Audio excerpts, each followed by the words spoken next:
nesses 3 anos que eu estudei para concurso, para que isso não aconteça com vocês também, tá bom?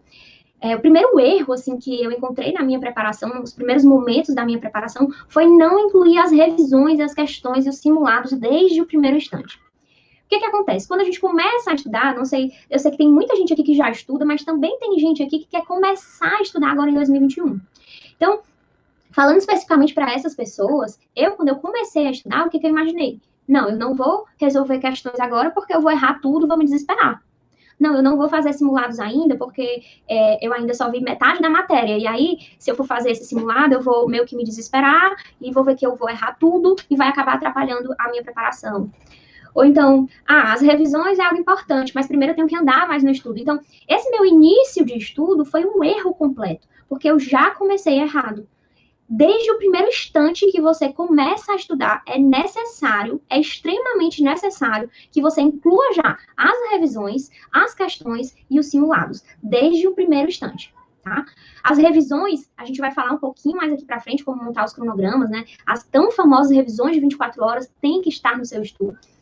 Para começo de conversa, você não tem que ter medo de nada, você tem que ter medo de continuar na situação que você está. Então, não tenha medo de fazer um simulado porque você ainda não viu a matéria toda, ou porque você pode se dar mal e aí você vai abalar o seu psicológico.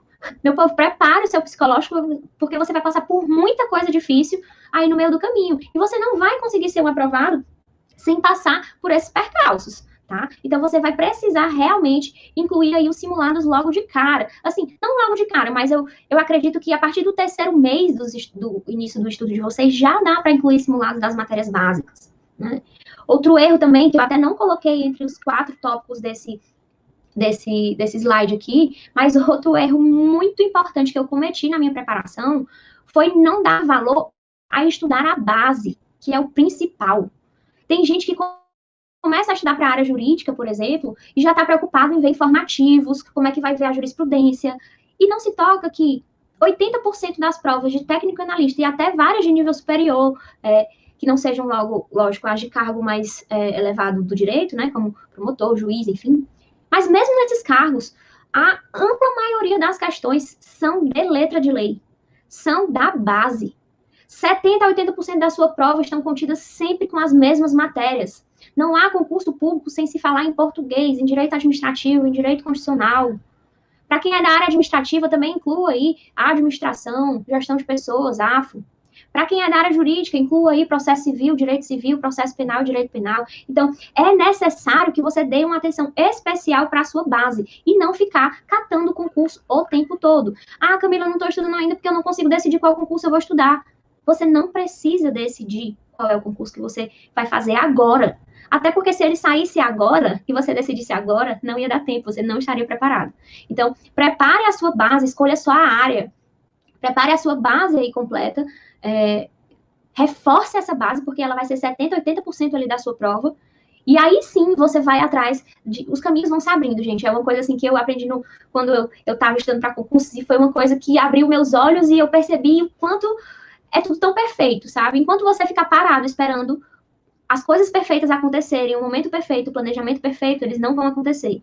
Mas quando você começar a executar, quando você começar a tentar, quando você começar a fazer as questões, a ir para os estudos, você vai começar, os caminhos se abrem e você começa a escolher o seu concurso, fazer um edital, conseguir fazer um simulado, os caminhos vão se abrindo, tá? O que mais que eu trouxe aqui de erros? Querer estudar tudo e de forma profunda. Gente, nem no pós-edital é possível estudar tudo. Você não tem como pegar um edital aí, falando agora especificamente, né? Eu falei antes da galera que estava começando agora a estudar, falando especificamente para quem está no pós-edital. Você não tem como pegar um edital que saiu e em 60 dias ver aquele conteúdo inteiro de uma vez. Não é possível. E mesmo que fosse possível, gente, não é nem um pouco recomendado. Se você pegar um edital todo e for querer ver ele todo antes da sua prova, com certeza uma coisa vai acontecer. No dia da sua prova, você vai ler as questões e vai pensar: gente, eu já estudei isso aqui, mas eu não lembro. E por que que isso vai acontecer? Porque você viu tudo de forma corrida. Você viu tudo de forma meia boca, vamos dizer assim. Você acabou prezando pela celeridade, né? Prezando por fazer as coisas mais rápido, ver tudo, só que você não viu com qualidade nada. E nada ficou gravado na sua memória. A curva do esquecimento, ela é cruel. tá? Ela é cruel. Se você não fizer as revisões, se você não fizer as questões, se você não incluir os simulados, não adianta querer ver o edital todo.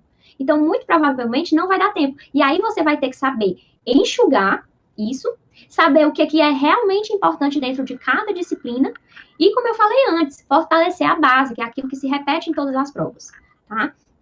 Então, querer estudar tudo de forma profunda foi um erro muito grande meu. Eu pegava, gente, aqueles livros que são os manuais, que são aqueles manuais de direito administrativo, de direito constitucional, e eu passava um dia inteiro lendo um capítulo daquele. Gente, eu não preciso ser expert em direito constitucional para passar no concurso público. Então, é você saber tirar essas informações estratégicas do que é mais importante, de como a sua banca cobra cada coisa, saber entender o posicionamento da sua banca, é isso que vai fazer você passar na prova, e não você ler um livro de 300 páginas, tá bom? O que mais de erros aqui, gente? Passar o dia todo vendo uma só matéria, né? Hoje eu estava conversando com um amigo que estava fazendo isso, e ele próprio, ele já veio falar comigo, na verdade, porque ele já sabia que estava fazendo algo errado e que não devia estar ali, né? Você passar o dia inteiro vendo uma única matéria, me diz duas coisas. A primeira é que você não se planejou para estudar naquele dia, porque já era para você ter planejado que você vai até certo ponto e a partir daí vai ficar para o outro dia, e no outro dia, junto com a revisão de 24 horas, você vai conseguir completar o assunto, e que você não conseguiu se organizar de forma a incluir outras disciplinas. A gente vai falar muito aqui, principalmente na mentoria, né, de parcelamento do estudo. Eu consegui diminuir a quantidade de tempo que eu gasto por dia numa disciplina para que eu consiga incluir outras disciplinas nesse espaço. E aí eu transformo esse que ficou faltando, entre aspas, né, do dia da primeira disciplina, na minha revisão de 24 horas, que é tão importante. Então a gente vai aí, aos poucos, trabalhando muito bem isso aí, de você conseguir dividir o seu tempo direitinho, você se organizar para fazer um cronograma e você não passar o dia todo vendo a mesma matéria. Porque se você passar mais de 3, 4, 5 horas numa mesma disciplina, a sua atenção, a sua concentração e a sua fixação vai cair extremamente, tá? Se a gente vê, tem muitos estudos científicos, gente, que mostram que o seu aprendizado não é igual a partir ali da terceira, quarta hora de estudo. Então, diversificar tanto nas disciplinas, incluir mais de uma disciplina por dia, né, trocar entre as disciplinas e trocar também os métodos de estudo é muito importante na preparação, tá bom? O que mais? Deixar de fazer escolhas estratégicas. Gente, eu não tive a oportunidade de conversar com alguém que já passou por tudo isso, como vocês estão tendo essa oportunidade hoje, né? Então, assim, foi algo que me faltou muito, porque eu teria encurtado muitos caminhos. Nunca ninguém chegou para mim para dizer que passar para técnico, para um cargo de nível médio, é muito mais difícil do que passar para um cargo de nível superior. Eu nunca tinha parado para perceber isso, nunca ninguém tinha me dito. Então, eu tive que quebrar muito a cabeça para ir descobrindo essas coisas, para ir tendo estratégia na escolha de cargo, estratégia na escolha de área, e foco num concurso e não ir para o outro. Tudo isso eu tive que passar às duras penas, né? Infelizmente, eu não tinha alguém como uma amiga como eu para estar aqui com vocês conversando e dando essas dicas tão importantes. Para quem não sabe, né, só a título de observação, passar para técnico, ou seja, passar para nível médio, às vezes é extremamente mais difícil do que passar para analista. Os números são muito claros, gente. Pega as minhas aprovações. Eu passei para primeiro lugar no TRT da 7ª região como analista administrativo, nível superior. E passei em 9º para técnico, nível médio. Eu passei no TRF5 em 4º lugar para analista administrativo. Para nível médio, acho que foi 30 e pouco. Então, assim, se você pegar o resumo da coisa, o que importa mesmo na sua aprovação, o que é difícil numa prova de um concurso? É a concorrência, não é a prova, não é o nível do cargo, nível superior, nível médio, é realmente a concorrência, tá bom? Então, esse tipo de escolha estratégica, no meu caso, eu abri ali o meu edital do TRT, e aí eu vi que tinham 2 cargos que eu podia fazer, que eu podia focar, né? Porque prioridade a gente só tem uma, vale lembrar, né?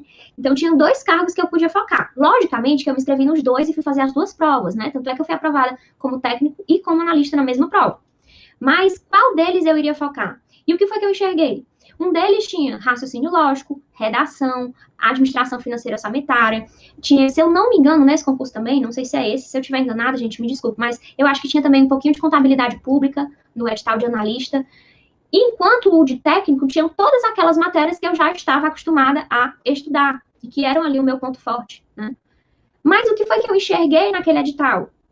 90% de Fortaleza ia fazer técnico, ia focar em técnico, ia direcionar os estudos para técnico. Porque as pessoas fogem de redação, as pessoas fogem de raciocínio lógico, as pessoas fogem de contabilidade pública e as pessoas fogem de administração financeira orçamentária. Então, o que foi que eu enxerguei ali? E isso é muito importante da gente aprender também na mentoria, que é mudar a forma de enxergar. O que foi que eu enxerguei ali? Uma oportunidade. Se todo mundo vai para nível médio, e eu, por mais que eu não saiba tanto essas outras disciplinas, que sejam disciplinas mais difíceis, mas não interessa. A concorrência vai estar toda no nível médio. E aí, eu me esforçando, eu consigo superar essas disciplinas. E foi dito e feito, gente. Eu foquei ali em analista e consegui. Foi muito mais fácil do que se eu tivesse me acomodado e não tivesse feito essa escolha estratégica que eu fiz no pós-edital. Por isso que a gente tem que conversar tanto na mentoria sobre estratégia e técnica. É algo que faz toda a diferença quando você se prepara para concurso público. Uma escolha errada na hora de fazer uma prova, a gente pode botar tudo a perder, tá bom? E aí, a gente já falou aqui dos erros, né? Dos meus piores erros. E aí, eu queria saber de vocês, gente, estou aqui de olho no chat. Queria saber de vocês quais desses erros vocês vêm cometendo ou acham que estão cometendo e o que está acontecendo aí com vocês.